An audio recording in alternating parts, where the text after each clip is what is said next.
welcome to the Amplify Black Voices Festival, put on by the Greater Greensboro Theater Consortium. We are so excited to have you guys here.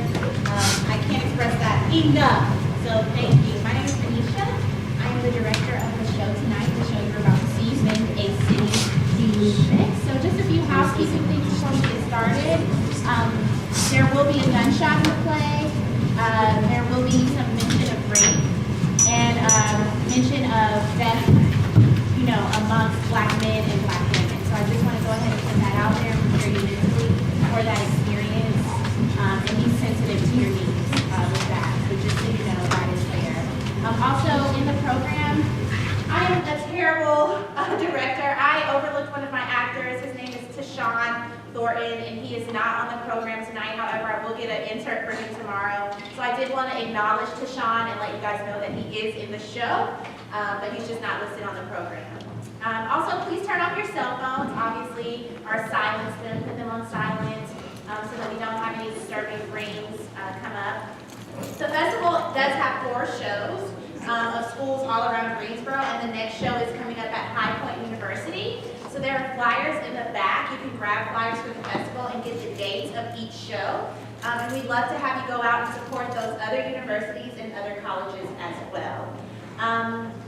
I think that's pretty much it. Yeah, so welcome and enjoy Mendacity, the movement.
There's a calling on my life. A path has been paved for me for those who came before. Their blood, their tears, their desperation, their stripes, their years, their desecration, their prayers, their years, their segregation, their hearts, their ears, their supplication. My soul cries out to God.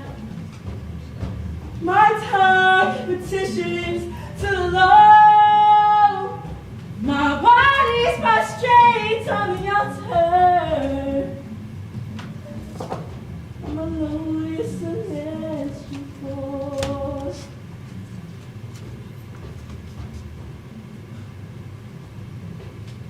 The creator of all things, both in heaven and on earth. The one who created you and me, the creator of oneself. The one who placed the stars in the heavens and the fish in the sea. The one who positioned the sun to set and rise on you and me. The one that set the moon up high to cause the tide to rise and to recede. The one who made it possible for 2 to become 3. The one who designed the seed to bear fruit on the tree. The one that made herbs to grow and gave to us as The one who said, "Let there be light," and there the light be, manifested in humans, beings in need of the deepest need. And I'll have you know that the creator of all things knows exactly what you need.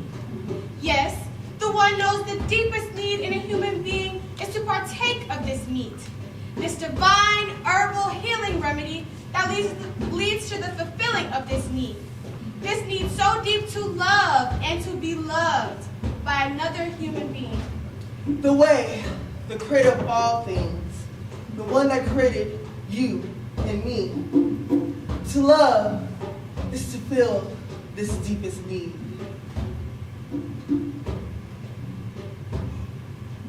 Now, let's go smoke some weed.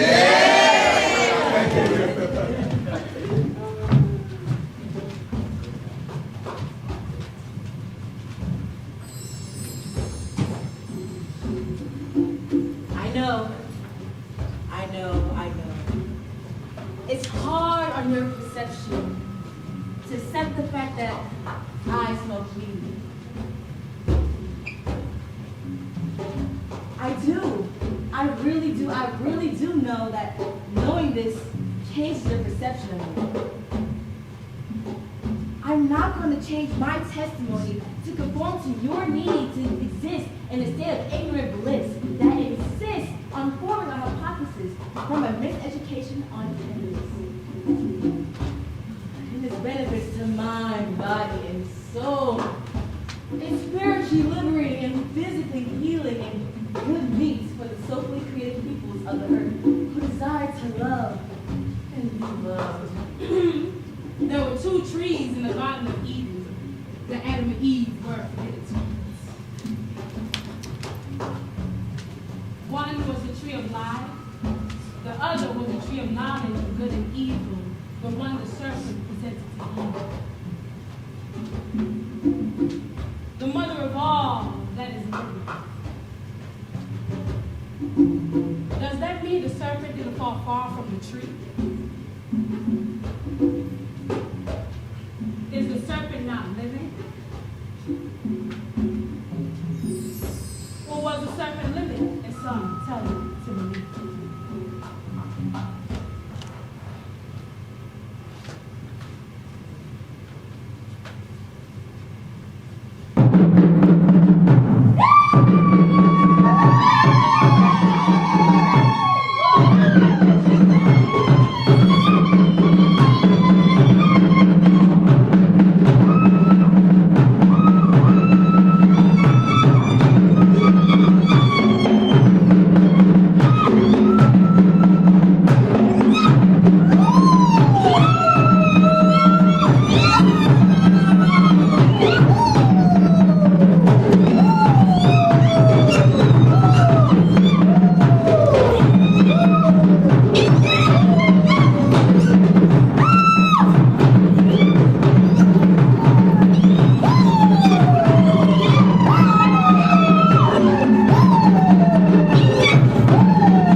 bleeding from between her legs and breasts. They have been clawed. Her face is bruised. She's beyond screaming now and curls up in her space, unchained. You have never felt so outraged and so helpless. Now tears of determination flow from your eyes. Just as you sense dawn, this same cleaner-looking white man from the day before comes down into the hole and searches out the Sister Translator. He looks over her wounds like you would look at her hurt sheep. He mumbles something to her and returns to the upper deck. Sister Translator tells us he is the white man's medicine man called surgeon.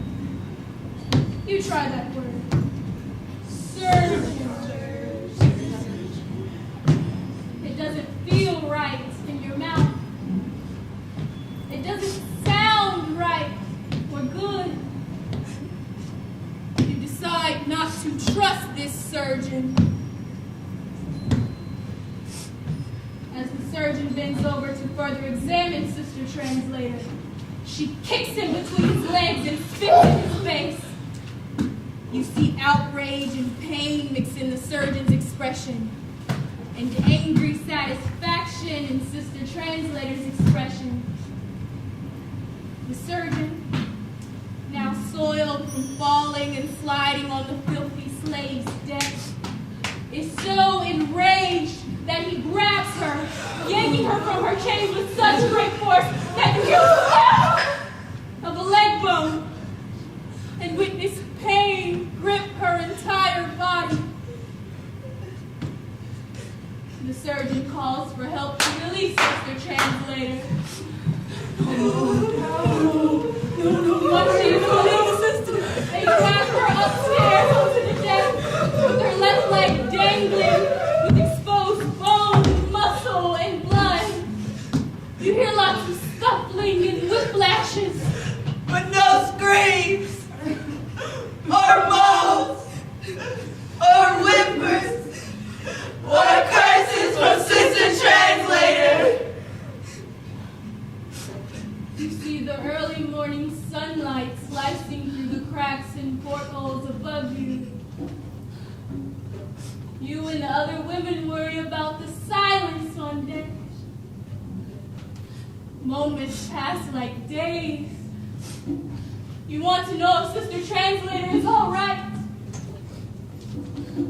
Suddenly and thunderously, many crew members come crashing down into the hole.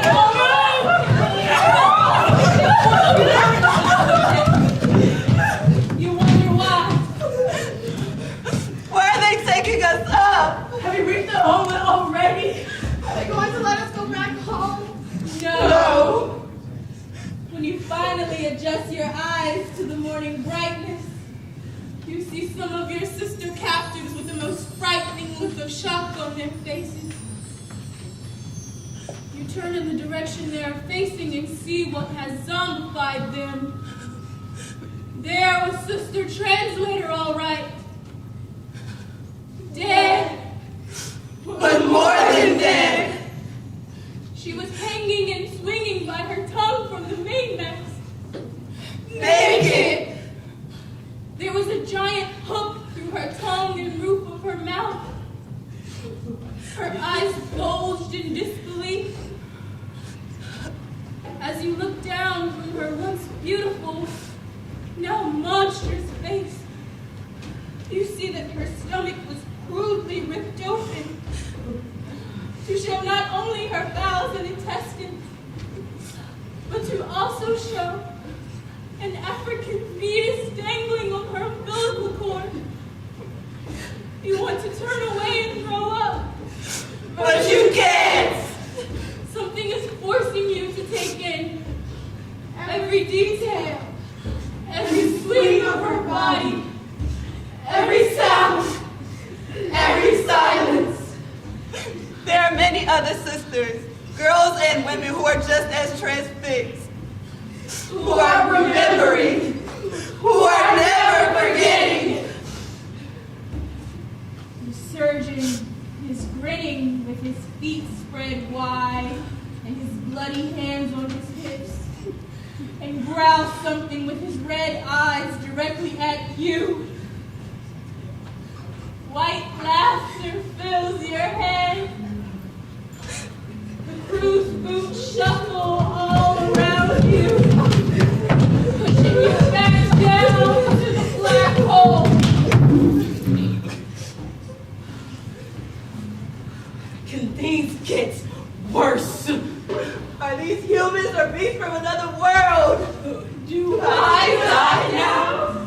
Or wait for the right time to take them down death's road with me? Do I fight to stay alive to put these monsters out in power? Do I Try to be like them? Learn their ways? Do I submit to their ways? These are questions drumming in your head like many different rhythms beating at the same time. If you look around at some of your sisters and see that many now are giving in to the enemy, they have vacant eyes, sloped shoulders, and a frightened or bewildered look. You whisper to your chainmates, "We can't let them kill us. We can't let them treat us worse than rats. Our sister did not die for that." Your words spread through all the languages. Many sisters, old and young, signal solidarity with their glittering eyes. But by now, there are many sisters who have already decided to submit to the ways of the white folk.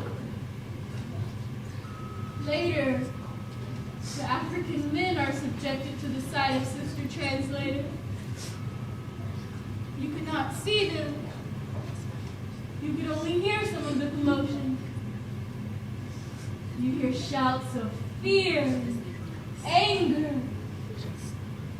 You think you hear scuffling and punching and white screams. A splash, 2 splashes, 4, gunfire, silence.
life on my braids, just beyond your reach.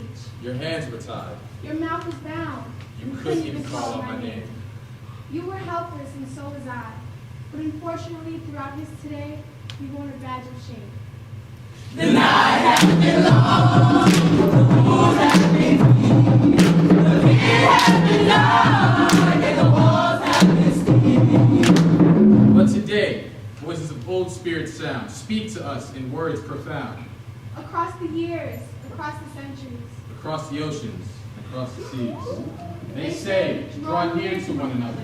Save your race. You have been paid for in a distant place. the old ones remind us that slavery's chains Have paid for our freedoms again and again.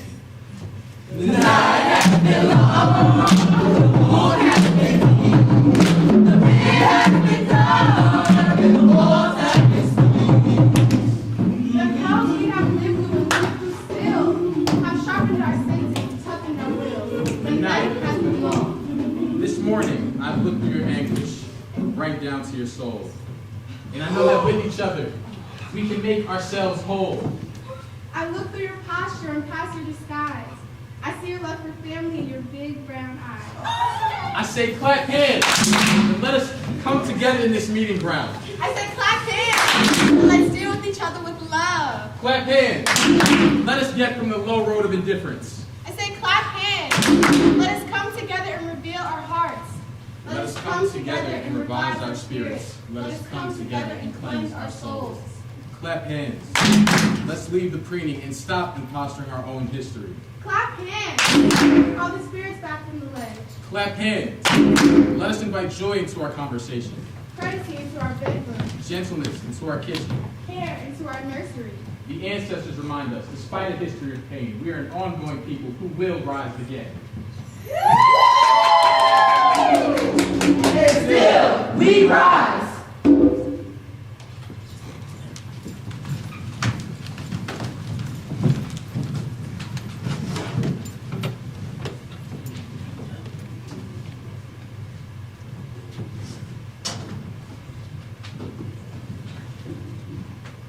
O.J. Simpson acquittal sends encouraging message to trash everywhere.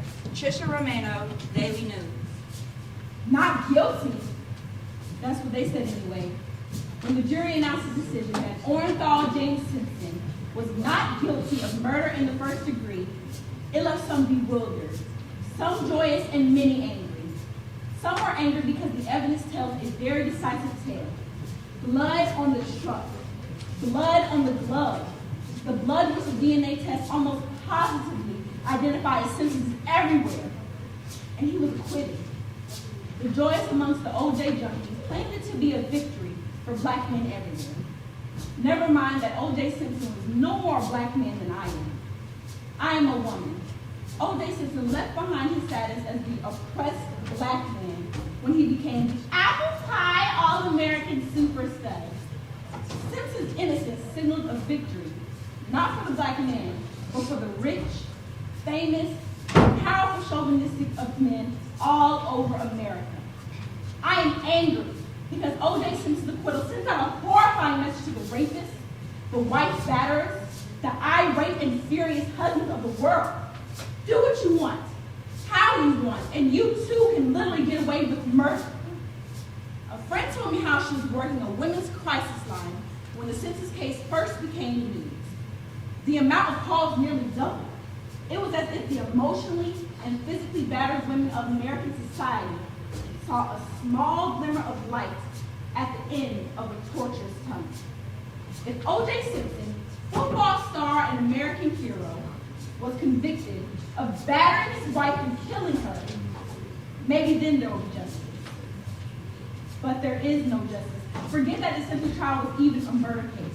Remember the insurmountable amount of proof as person after person testifies to Simpson's abusive nature, his violent attacks, his envy, and his jealousy.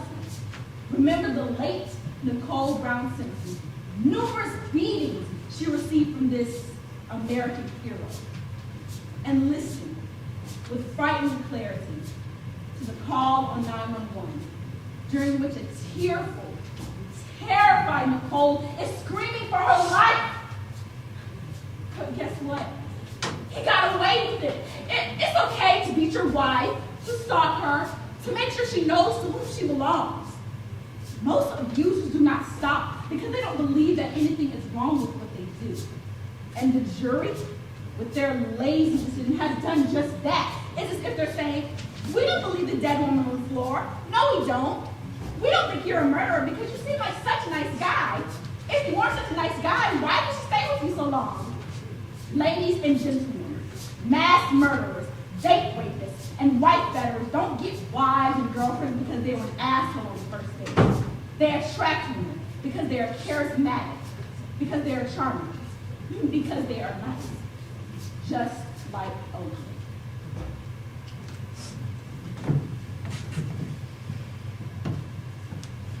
In response to Trisha Romano's article, O.J. Simpson acquittal sends encouraging messages to trash everywhere. O.J. Simpson was born a black man, will die a black man, for every day that he lives and breathes exists as a black man. I was under the impression that you were a man in drag when I observed your photo because it took a lot of balls for you to liken yourself to that of a black man. You will never know what a black man endures just to survive in a society where the first thing people see is the color of his skin. And to those of you who don't see race, skin color, etc., whatever. Here is a black man, born in the ghetto, raised by a strong black woman who excelled as an athlete and, to quote you, became the all-out apple pie all-American superstar. Tell me, at which point did O.J. Simpson lose the one gift that God blessed him with? His pretty black skin. Just because O.J. Simpson successfully mastered the game of football, white America embraced him. And were his culture, race, history, and life experiences ignored, excused, erased, replaced? Oh, but never forgotten. Who's O.J.? Oh, he's not black, he's one of us. Is this what you and your white America were trying to say? How dare you? Your attempt to cover up your racism is pitiful. But I suppose this is your attempt at being politically correct. This is just a suggestion for you and anyone who shares your opinions. Take an African American studies class. Learn about the black man, his family, his culture, his life experiences, but more than that, his history. You learned about yours. Teresa Lockhart, sophomore, drama.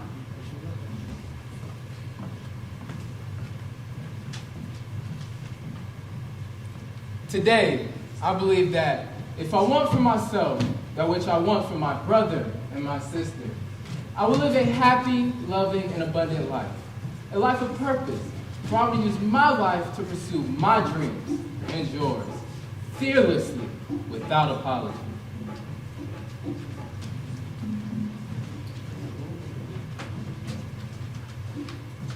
I've been told by many to start my own religion, but this decision would have to be thought about very carefully.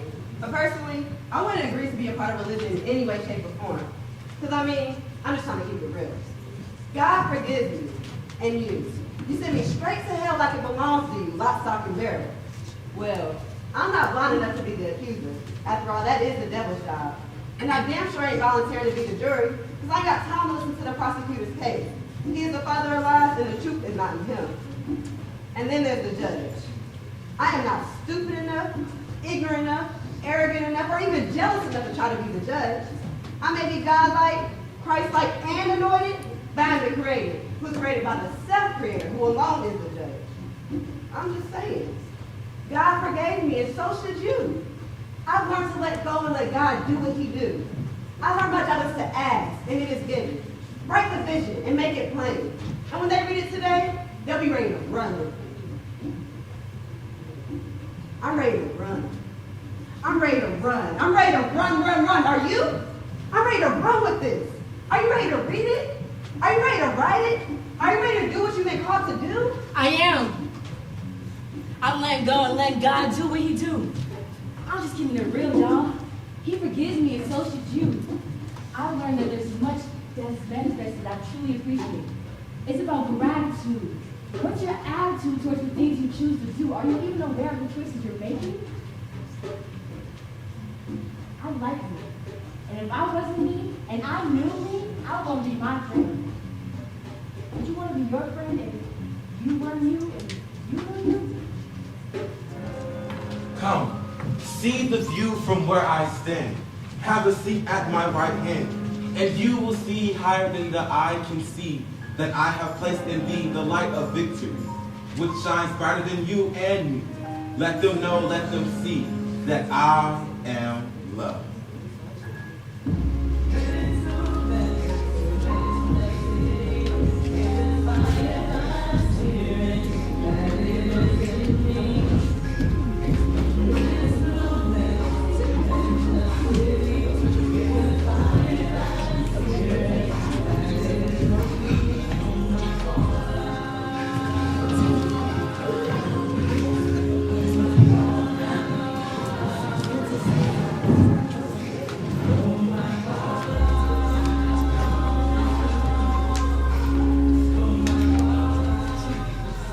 The state of our nation's children.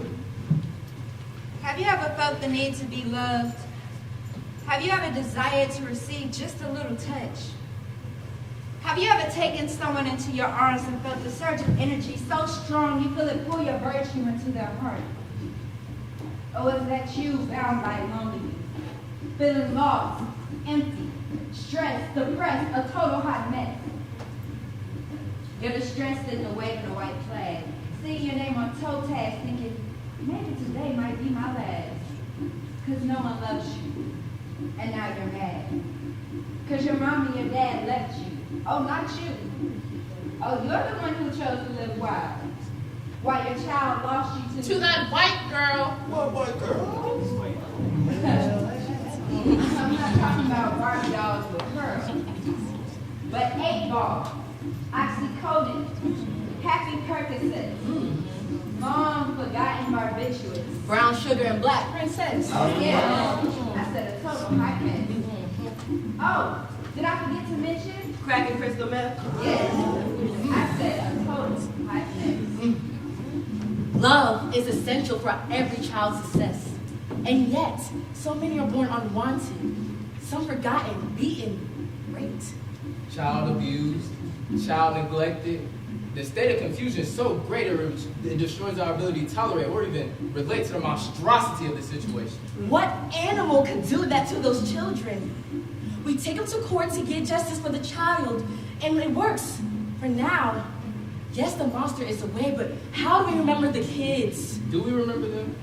Do we remember the children? Where will they go? Who's going to take them in? We will. Well, hold on. I don't know, but the state's got a plan for kids who get taken, separated, displaced from their family. Father and mother. Family. Father and mother, I love you. The state has a plan. The state has a plan. Well, the state's plan is not so grand. Listen to me. The plan of the state is not so great. I ain't trying to hate on the state, but it's time that they face their truth. That this system in place for displaced youth is a breeding ground for criminals. I mean, is this the best that we can do for our children, who we entrust the state to raise, to feed, to clothe, to educate? Are the checks and balances really in place? Is this a conspiracy? Or have we just put too much of our faith in a system of injustice, a system of abuse, a system so corrupted it's constructing criminals that we had from our youth to the welfare of our children? Will they be well? Will they be farewell when they age out of care? Knowledge is powerful, you know? Did you know that 80% of all inmates in prison are graduates of the United States foster care system? 80%. 80% of all inmates in not jail, prison, are adults who were once wards of the state. Is this how our children feel well? Have we become a society of people who demonstrate against hate, but forget to even take the time to relate to the state of our nation's children? Have we as a society forgotten about the golden rule? Do unto others as you would have them do unto you. If you were a child, homeless, orphaned, abused, wouldn't you want a family who could and take care of you? Take you in, love you, finally give you some place you could and would call home. Wouldn't you want someone to love you if you were alone? We gotta take care of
Who's this? Wait. This is my therapist. Stop. It's my therapist. If you were a better man, you would be the man for me. And I'm not questioning your And man. if you were a better woman? Oh, if I were a better woman? Yeah, a better woman. And when I say better, I am not talking about good. Because our seed is good.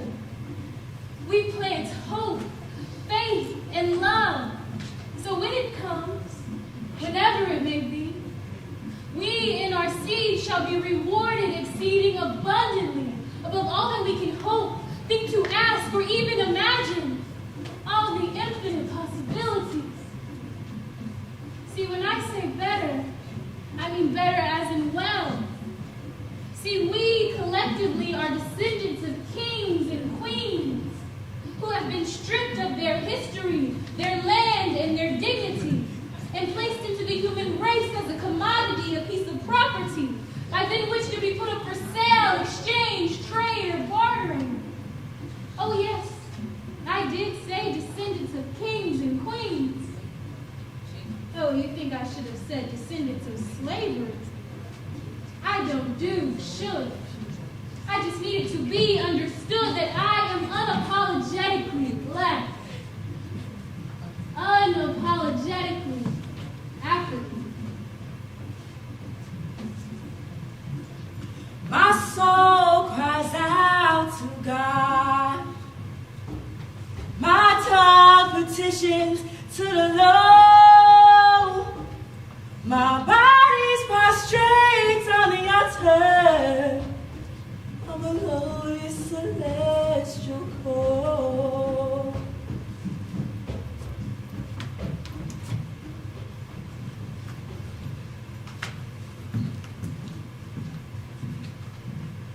The message the young black man receives in this country, the purpose is, you ain't shit. You're not no good. The only thing you were worth is working for us. You will never own anything. You are not going to be educated. We are sending your ass to the penitentiary. They tell you, no matter how hard you struggle, no matter what you put down, you ain't shit. We are going to take everything you got. You will never own anything, nigger.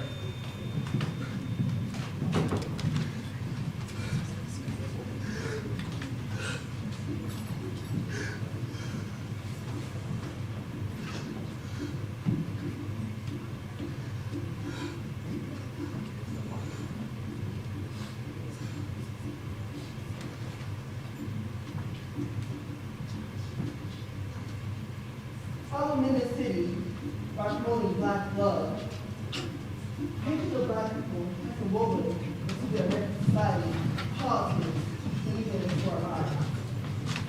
I think by looking back over our history, and really acknowledging the strength, leadership, intelligence, and compassion of black people, acknowledging our roles in the building of this country, our roles in the art economy with fields such as science, medicine, and so on, we realize that America as we know it will be nothing without us. Our ancestors' backs were those that were built on the times which brought America back to wealth. Our music, from blues to jazz to rock and roll to R&B to hip hop, there will be no pop culture without black art. Look at that back at who we are, not as a profession, but appreciation of who we are, even in the face of hatred. Pushing for issues such as honest history education, especially in our elementary schools. Taking an initiative into our own hands at local libraries and so on. Promoting black love for movements like Think a Black Person and things of the sort. Promoting black beauty and street art. And shedding light on subtle racism and teaching you how to handle it.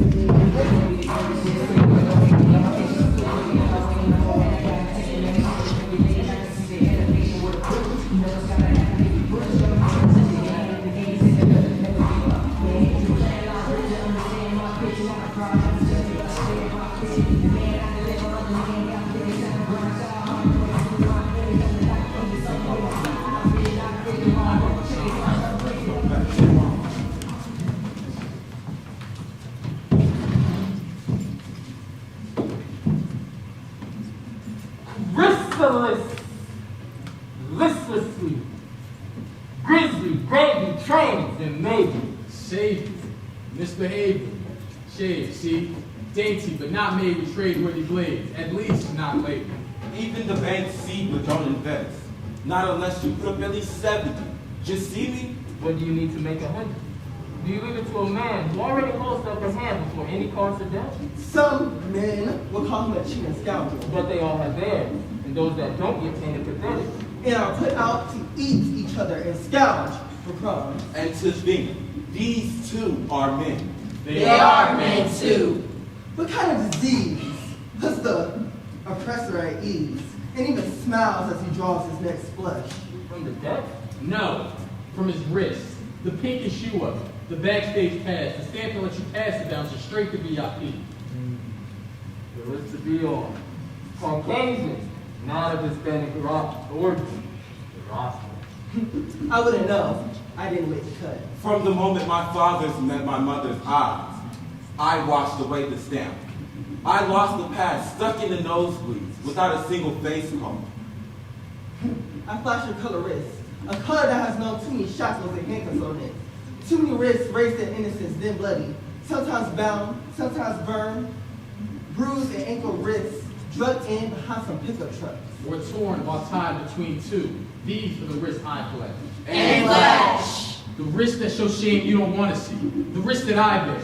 Too painful to swallow, that leave you hollow or make you see it at least. The loaded deck. The royal flush you hold at your wrist. The way you flash them and find your way places without fighting. No civil rights necessary. No movements, no abolition needed. Just a white card that we don't all carry. Because we all have that human sting. And shouldn't that be enough? To cut a colored throat and watch the same red potion fall out. To cut a black mother open and see a baby growing the same way yours does. They saw it and didn't stop until someone made them. Tell me really, who's the animal? The animal and lesser beast. Foaming at the mouth, seething with primal hatred. Bloodthirst knowing no earthly state, cosmic hatred. Why do you call us black, huh? All that projection maybe? All that darkness we were taught to fear and fight and hate skin rich like Mother Earth, which painted a great canvas that hides all that lives inside it. They try to run from it. But can't. They try to scare and control it. But can't. All that rape and murder piles up, they blame it away and try to feel right. But can't. They try to hush and beat it. But They can't. try to scare and control it. But can't. They can't! They can't control themselves! They hide and run away from themselves! What a pity! So sad. Get your hands off of me! Children haunted by ghosts they tried to slay, but only succeeded in replicating. Now the room is full. There's nowhere left to sleep where the boogeyman can't reach. They made them far too big. I'll say I can help you, and you can help me too.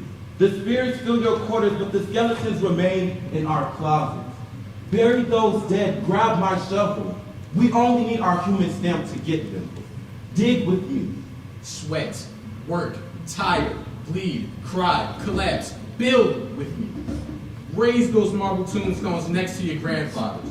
Write into the history the obituaries you robbed from us and robbed us from. Give the truth to their spirits and offerings to their children. Let those spirits rest. Sleep. Bury our skeletons. Weep with us. Heal with us. Let us heal. Close the wound open in a sight of traumatized people. Robbed, raped, abused, and beaten. Most of this is stopped, but the soul takes much longer to heal than the body. Though time heals nothing, it only provides the opportunity. Help us find the herbs, the ointments, pressure points and prayers. Pray with us and for us. Judgment saved and not shredded. You use this all for this fire that we all lay our hands in. Throw your extra cards in, please. You know it's not fair. Take them all back and shuffle now.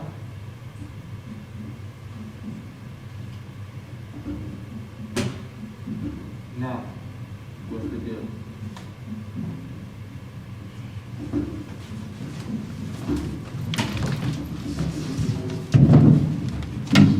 I am the soul of a black man. I am strong, fearless, and brave. I am honest and trustworthy. I love and work hard for my family.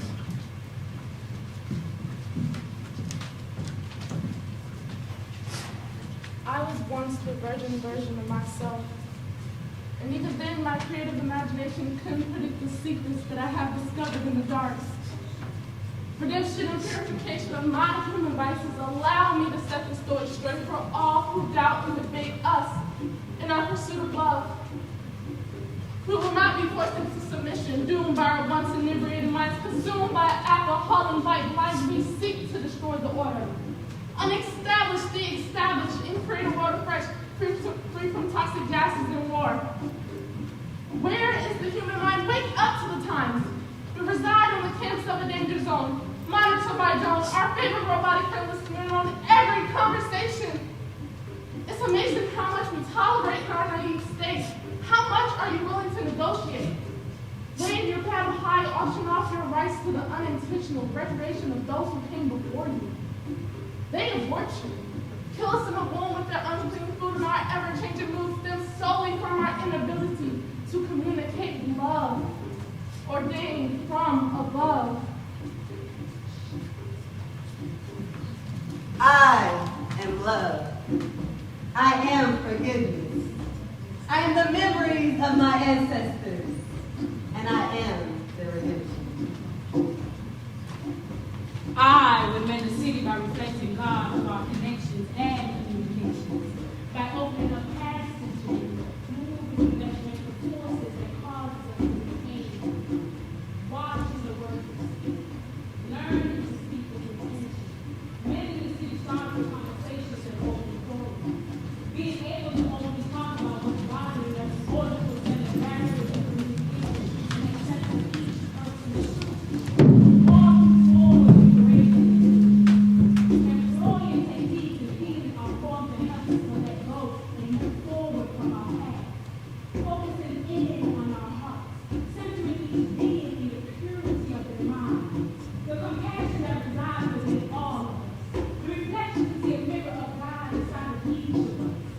My part in mending the city is being a bride of love, the action of love and the peace of God, encouraging love of self and recentering in life's purpose, being there as a shoulder to lean on and accepting when shit gets real, letting people have it out and cry and scream and express until they feel safe to live again. We have all suppressed so much pain. It's time to take a lid off the can and let the passion explode. We will create so much beauty when we find it.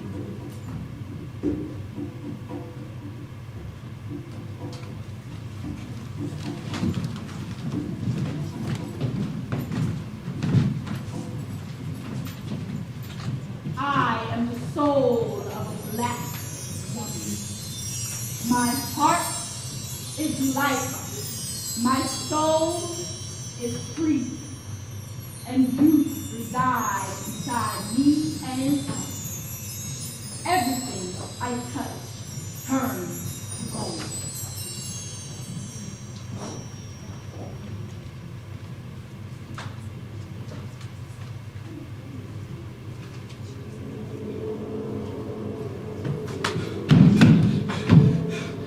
Stop running, Jamal! Wait, please don't shoot. Please don't shoot.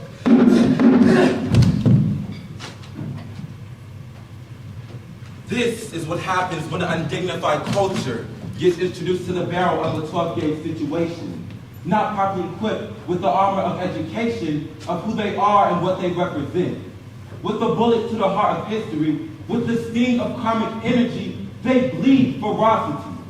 Reinstate the kings, they say. Reinstate the queen. We command you, rise to your throne.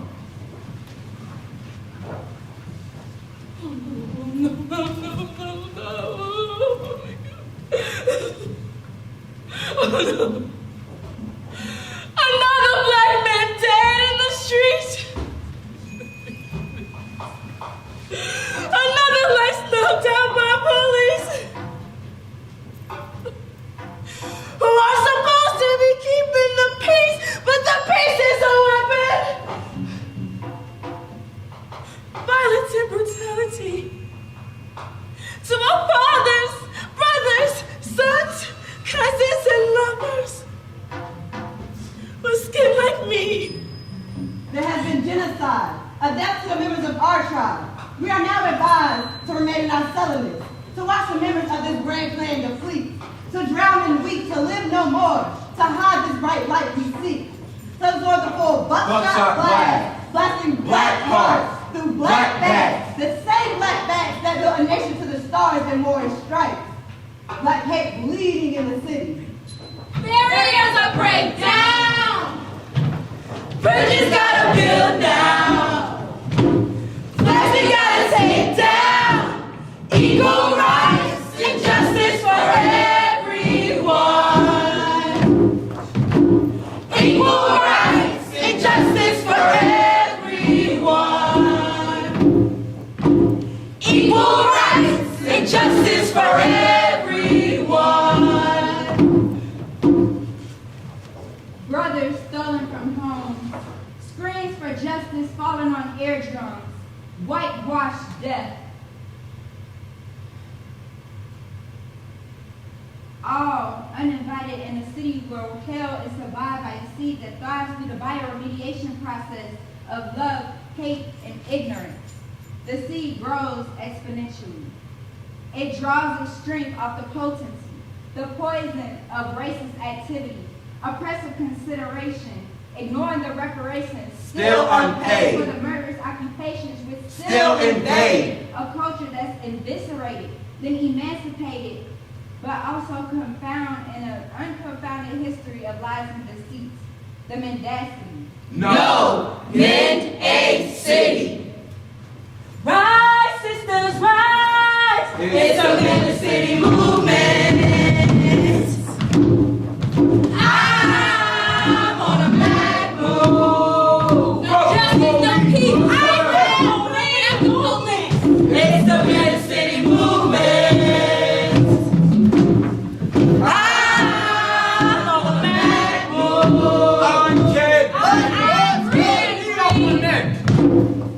I'm motivated men to use men to move and make the city.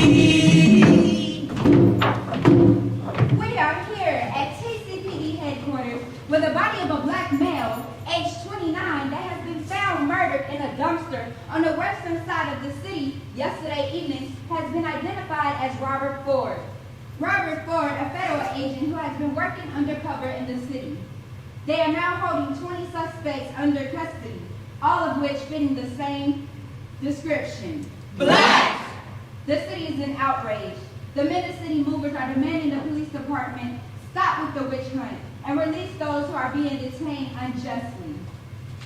No justice, No peace. F the police. Movement! It is chaotic in the city this afternoon as 29-year-old Robert Ford was found dead yesterday evening in a dumpster just outside of the City Water Conservation Center. Ford, a federal agent who was undercover working on a case at the time, was beaten torturously before being shot multiple times execution style. At this time, the FBI and TCPD refused to make comment. We now go live to Arnold Palmer down on the scene. Arnold, tell us what it's like out there. We are live outside of TCPD headquarters, where police are taking all men fitting this description. Black! Male, age 18 through 38, last seen wearing a hoodie and sneakers. There are currently 20 to 30 men in police custody. Chief of Police Staff says he'll continue to take all men fitting this description. Black! We are live on the scene as chaos is rising. A protest is being led by members of the Mendacity movement. Many are friends, co-workers, and family of the suspects. They are demanding that these men be released.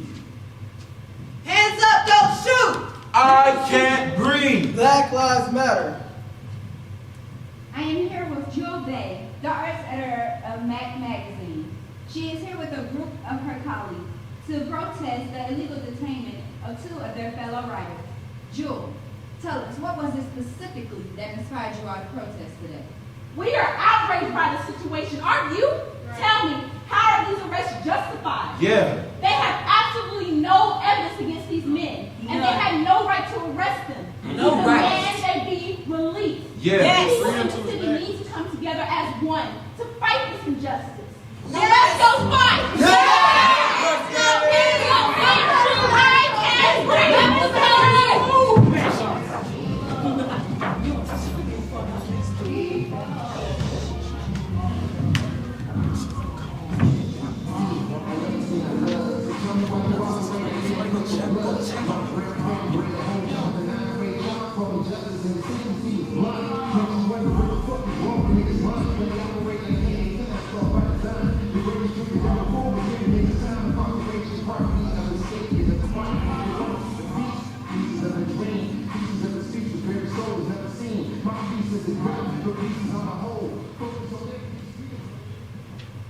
Why did they have their guns drawn? They took me from a playground, playing with my little cousins. Sirens and swarms of screeching tires swirled. Uniforms falling out shouting, guns drawn, Wild West, barrel pointed, adrenaline blast. I had no words, no time to think, to ask. They drew me, the sand lines on the side of my right and begged me to cross. Hands up, knees down, face ground, handcuffs, caught on camera. Why do they have their guns drawn? I was armed with basketball breath and brain. Does that make a black man dangerous? Terrorism. I committed no crime, yet I'm still incarcerated by cameras, casting black me as scary and unsafe. Have your children house and click your car locks. I could be a killer. I mean, look at my color. Keep workplace grounded in neighborhood and college, away from safety, and all several shades of black. I mean, that's how the newscast says. They don't see us until a problem pops up. Now it's time for close-ups and show us, carted in cage, livestock life, property properly enraged in cage, black man animal. Take black man from natural habits. Don't show home, wife, school, children, work, siblings. Now I make this look a little too weird. Because they always have their guns drawn. Badges, license to kill, spill my blood on the street, but the street can't testify. This iPhone becomes a deadly weapon. Lesson. The uniform in strobing red and blue make you above law and right. Like the courts ruled in favor of the men meant to protect us from danger, despite fingerprints and innocent blood on Bibles sworn over, as if they always have their guns drawn, pointed at judge and jury, a system held hostage by hatred and insecurity. They need to dominate. Animal appetites unaffected by feeding, while forever hungry for blood, but not a skin, of which the fit and sin sable shade that scream their shames. They have to shut it up, so they always have their guns drawn. What's a young man to do but find a white flag and fly at the shade of his face for forgiveness? Take the mace, hands up on his knees. No, sir. Yes, sir. Stares at asphalt. Getting familiar with the taste? Accepting oppression. What choice do I have? They'll always have their guns drawn. Man, let them cops draw their guns. Real niggas, we don't run. I'm a king in this game, to me this shit is fun. I got nights in these streets so my hands stay clean. Playing pigs by they pond, checkmate when I speak. While they choking, I'm chilling, but they provoking a villain. Squeezing my pockets for profit while they laughing and squilling. The corruption, eruption, man, it's nothing to have me jumping over the hundreds that they hunting. For my sisters, brothers, and cousins, don't judge me. I do this for my family and they love me. Cause they will never go hungry long as I'm making this money. And it's funny, cause if I was at the top of a company, y'all motherfuckers wouldn't touch me. But I'm young and I'm black, and I'm getting these stacks behind your back without a tax for your pension, so you can sit on your ass getting money for nothing. Feeling big, ain't you, son? With my warriors, they don't run. So let them cops draw their guns. It's time to draw our guns. Right. Guard ourselves from imperial means, infected with malicious opinions. Black man killers, buyers, dealers, not life givers, truth seekers or soul healers, hurt an animal life. Right? Yeah, right. Knowing they right, but they beat and detain. No names, just niggas in numbers, cage claustrophobic. It feels so sick, this injustice. Us covered by white prejudice. Feels like someone else's sweat on my skin. It's time to get it off. It's time to draw our guns. No more slave ship conditions. reenactment of African villages, villages of sons and fathers, tears of mothers and daughters, slave work stolen, sold as white work. Time to draw our guns.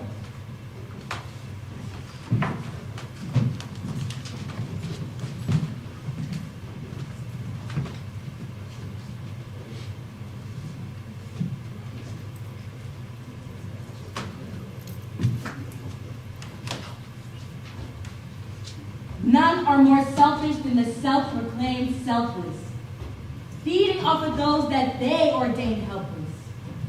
Survival of the fit is all they claim legit.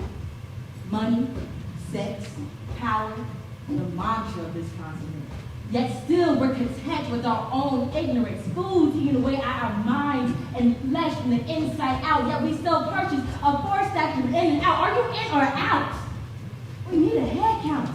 The revolution is in action and we can't back down now. Man down, stand down. When the demons are our town, flags in the red, white, and blue to capture you. Is that the truth? Stand up after you. They are gunning our brothers down the street for shit they didn't do. Demand answers you. Let go. Counsel you. Yeah, the crew is new. A new file. A new trial shot with a new bar. So they lead this nation to its most high Mother Nature. Gave her sacred and degrader. Do you hate her? Amongst the stars, she's the wonder of creation. Dark clouds spoke loud to reboot that truth in you, the truth for you who are true, and you of loving respect and kindness. You, the transformer.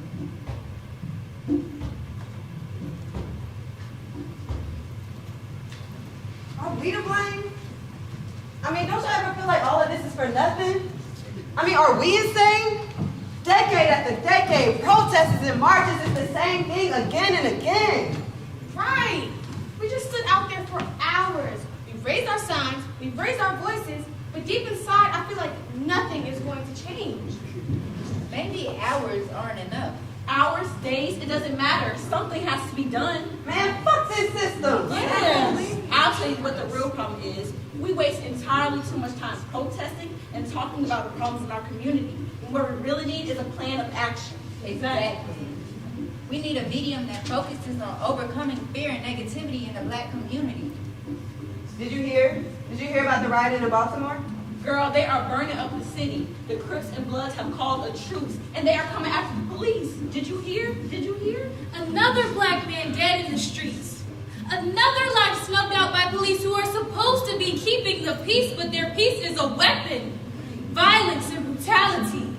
To those fathers and sons, brothers and cousins and lovers with skin like me. How much more are we to sacrifice in silence? How many more of our men must we tolerate being slain in the streets? I'm sorry to just say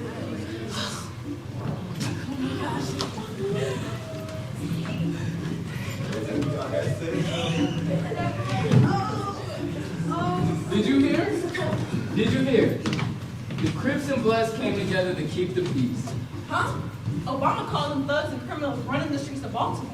Wait, he's talking about the police, right? No, he was referring to our young Black men and women. There's no way. How could he say that when he knows more of the truth than you or me? He knows they have systematically set us up through privileged prisons. You know it's to make up for that free labor they lost during slavery. Now tell me, who is profiting from these prisons today? Let's find a way to redistribute the pain. Who is profiting from these prisons they are filling up with our men, sons, brothers, cousins, lovers, and friends? I mean, do we need to do more than scream and shout? Right. What are we waiting for? The time is to act now. Yes. Aren't you tired of the grind in this world of darkness that they've created for us? A system of injustice and a system of abuse for us. A system so corrupt that what seems is going right is going left for us. And the way that the enemy seems more friendly than the police and government for us. The people are all dead men walking in a matrix of deceit. And you, yes, you are walking with them, and you have been deceived. How much more mendacity? How much more can we take? No more mendacity. No no more will we tolerate with the lies. No more will we tolerate with the hate. No more will we be deceived. For I am that. I am a call to action to tear apart the mendacity and call you all to mend a city with me. And the city that I am called to mend is the ethnicity that we call black. I know you're doing your own thing, and I know you're good at what you do. But I also know you feel her heartbeat because I feel it too. Please listen and then go tell it. It's what you're called to do. The heartbeat of our Mother Earth is calling out to you. She's calling out to him and her. They hear him calling too. So come one, come all, come as you are. We've got much work to do.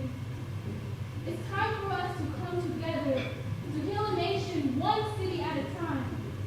It's time for us to mend a city, one man, woman, child, family at a time.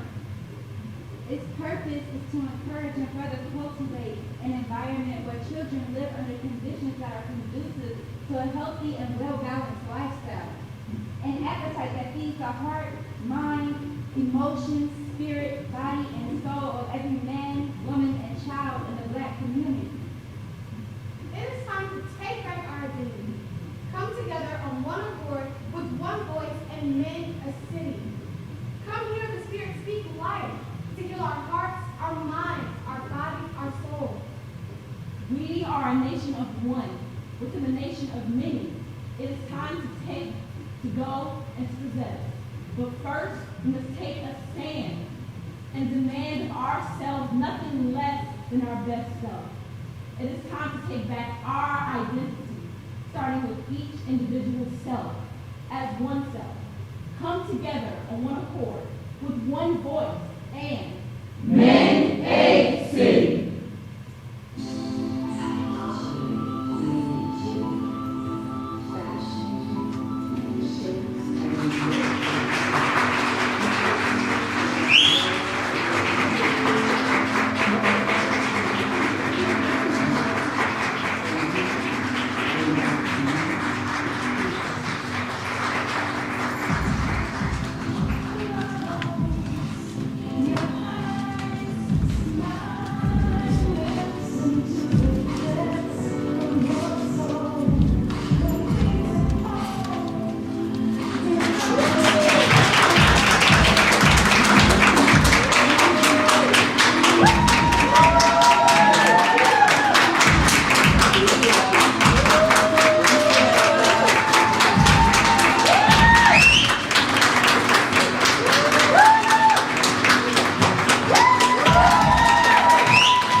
Tabia Mawusi. I know, I'm trying to open it.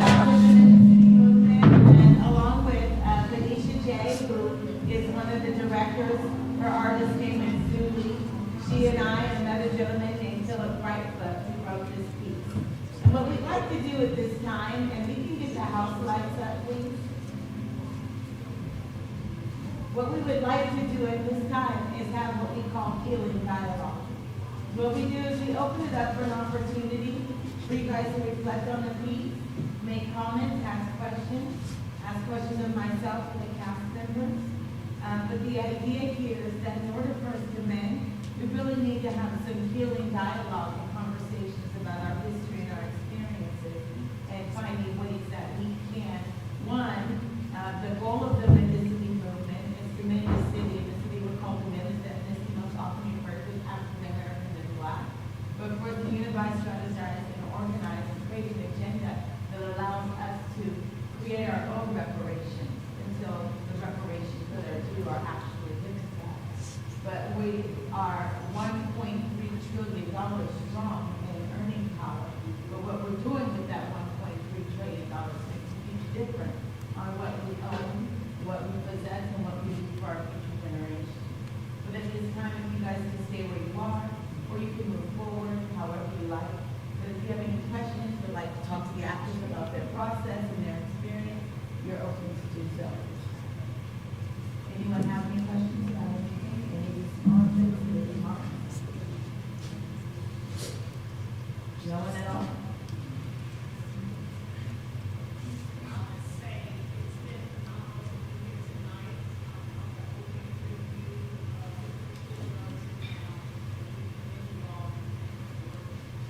Thank you.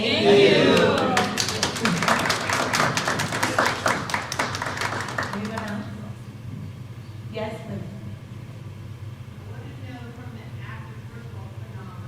Thank you. And then I want to know from you, is it emotionally exhausting at the end of every show? Yes. It is. Can I say, the sister translator scene, I will say that one is very, very tiring. Just because, like, your emotions, you're getting into it. Especially when she describes what we're seeing and everything. Actually visualizing that and feeling that emotion, it causes you to actually feel it. Even if you've never seen anything like that, only imagining that can make you feel, like, pulls all those emotions out and everything. So I will say, yes, at the end of that scene, yeah, it's very much so. Yes, sir. I'm curious to know, have you accepted anything in terms of your future outlook for yourself and your own future? I'll say during the jail scene, it like, well, I already knew that as a black male, like it's a possibility that I could get pulled over or like thrown in jail for something that wasn't, I guess, big.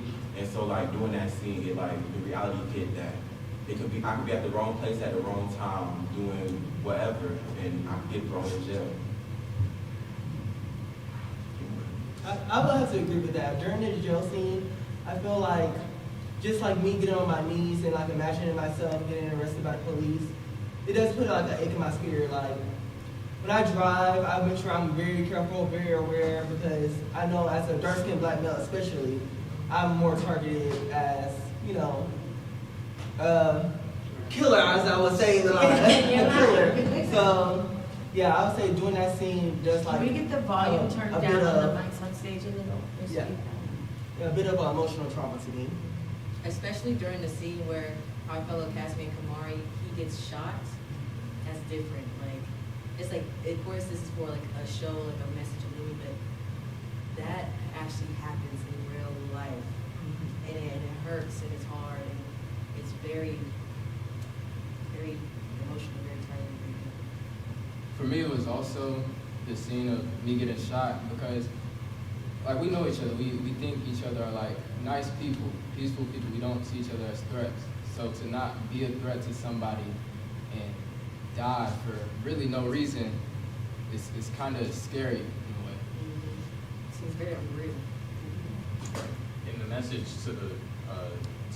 in the message, the young black boy received to this country that I had to read definitely was sort of tough, just because I live in this country and I want to hopefully do great things, and that's why I'm a part of the things I'm a part of. I'm in school now, and it just hurts to see, like, no matter how hard you struggle, no matter what you go through, no matter what you put down, like, just having this system tell you that you're not worth it. It's always the toughest part, because we have to work twice as hard sometimes just to even get the recognition that other counterparts wouldn't have to do. So just to go through all these trials and tribulations still just to be seen as lesser or unworthy it's defeating. And still we rise. Yes, ma'am.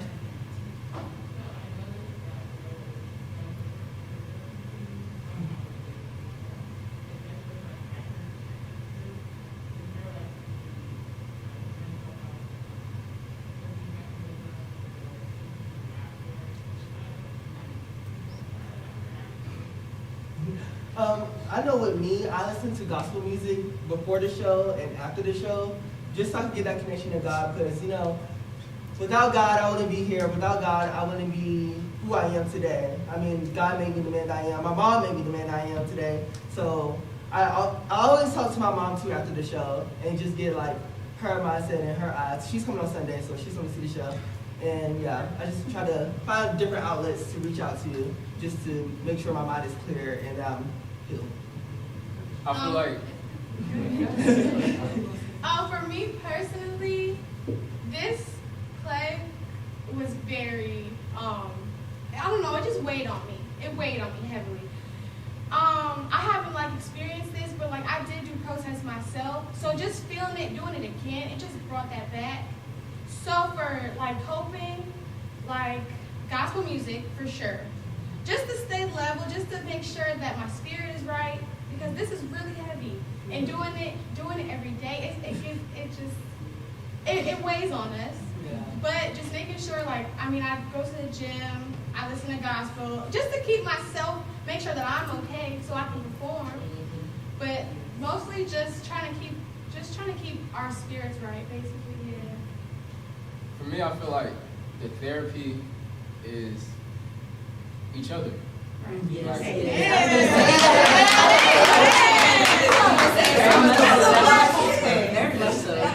Because whether it's after the show, before the show, rehearsals, everything like that, we talk to each other, we get to know each other, not just like on a show level, but we go out and do things like that. So they're like my friends, family, teammates, however you want to call it, these are my people. We talk to each other. We have the same script. We know what's supposed to be said. We know what we have to do. So that's my support. Yeah. For me personally, with the jail scene, I can relate to it because my brother had got locked up for being at a place at the wrong time. So that scene is very traumatizing.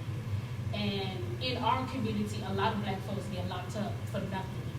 And I'm here, I'm a Caribbean student, international student, so I'm here alone. And my family is back home, so I have to talk to my mom every day just to cope with things that I see here on a day-to-day that reminds me of things that I see back home. So just talking to her and listening to gospel music, and especially Travis Green, I always have to listen to Be Still and know that he is God, and he's able to change in every situation and everything that you're going through. So really just exercising, listening to God, and talking to my mom, that really helps with everything that's been going on.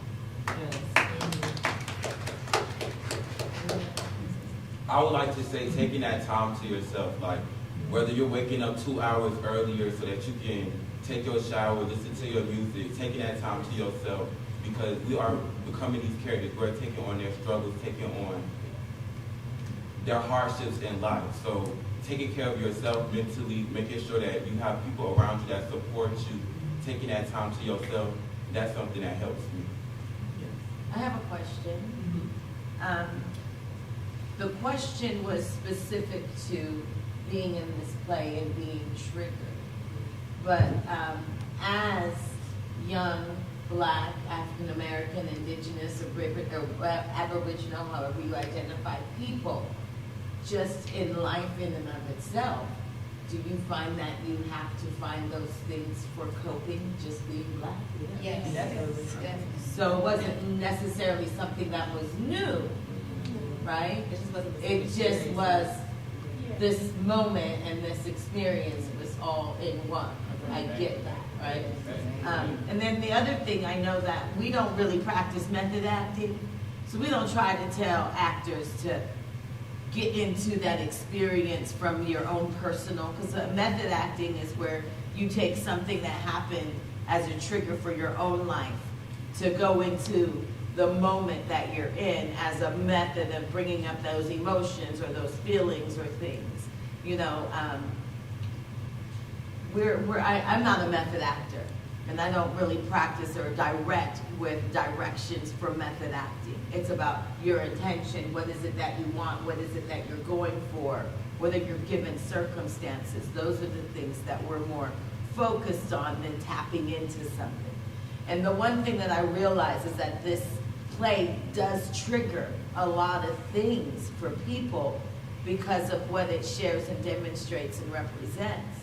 However, at the same time, we try to be as gentle as possible in the demonstration of it, not to impact or put too much of a emphasis on that trigger. Do you know what I mean? Like the scene where Sister Translator is talking about what they see. When we did the play previously, we had a whiteboard in the back, and we did a silhouette of a woman hanging with a baby on an umbilical cord dangling from her. And the image was, I think, too impactful for some people, so we didn't do it again. We didn't have the white wall either. But we didn't do it again because I realized how much of a trigger that was. And I think that sometimes the words, if they're written well enough, and that piece is written by S.E. Anderson. He wrote a book called The Black Holocaust for New Beginners, right? And in that book is just this little, I mean, it takes about 2 pages of that book, if that, this excerpt of the story. And when I read it, I was like, this is probably the best way for us to really show visually this experience of the Middle Passage.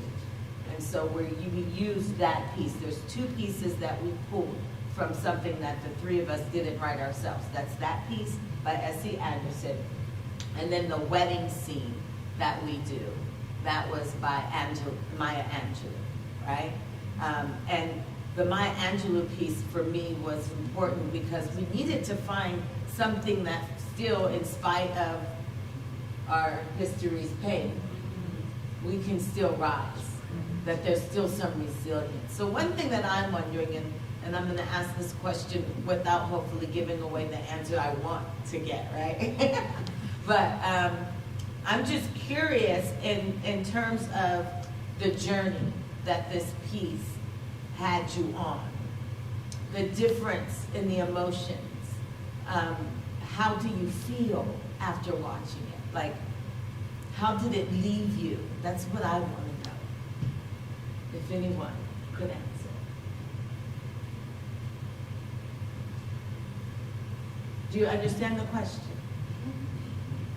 Like the emotional journey. Yes, ma'am. Well, I was thinking about today in particular, because I love the ceremony of the lighthouse, where we found the dance. Yes. You know, when people there and thanked everybody, but the most amazing thing that I thought was that from segregation to the Supreme Court, everybody generated. And that's probably a little bit optimistic. Right. Maybe a lot optimistic, but yet there's hope. Right. I thought that was really good. But the other thing I'm thinking about is how people support each other. And not just in a racial sense, but every day we're hearing about the people that's happening in Ukraine. And that kind of evil is over and over and over again because people think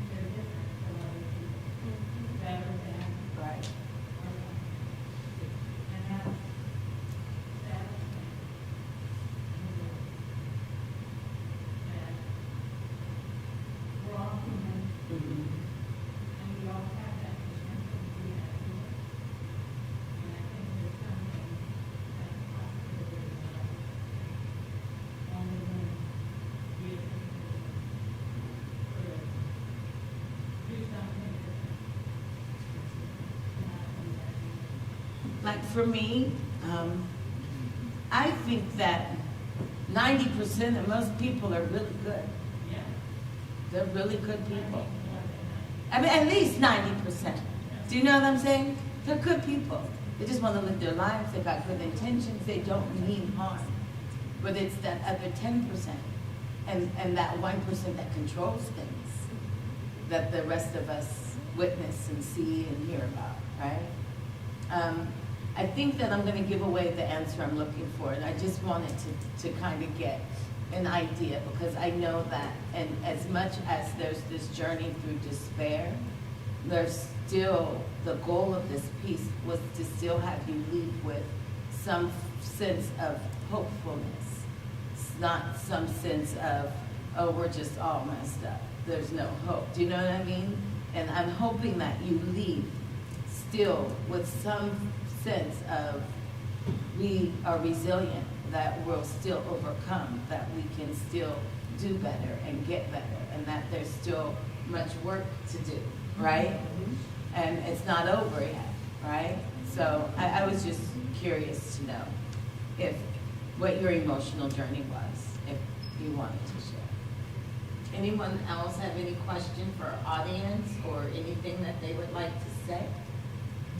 I would just like to thank y'all for coming out to It means the world to us, truth. Ms. Hayes, is there anything that you would like to say? Ms. Hayes, Dr. Hayes, right? I'm sorry, Doctor. Dr. Hayes is actually one of the original visionaries with Dr. Faust, who made the call out to the community for the Amplify Black Voices. And so if there's anything that you would like to share or say to the cast or the people who are in attendance, I would like you to share.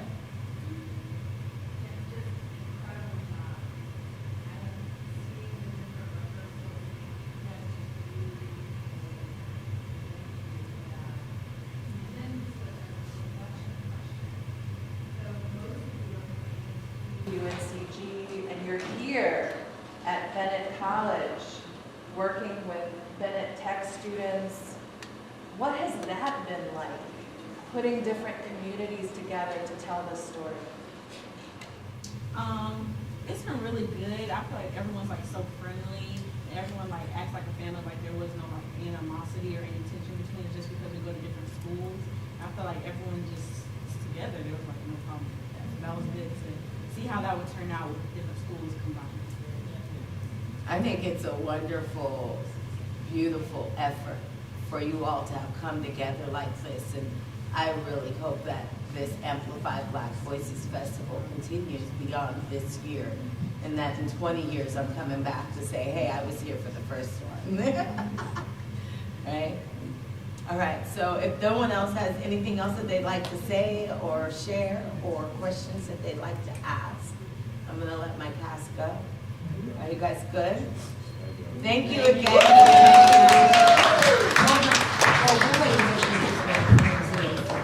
No more mendacity. Not a moment, it's a move.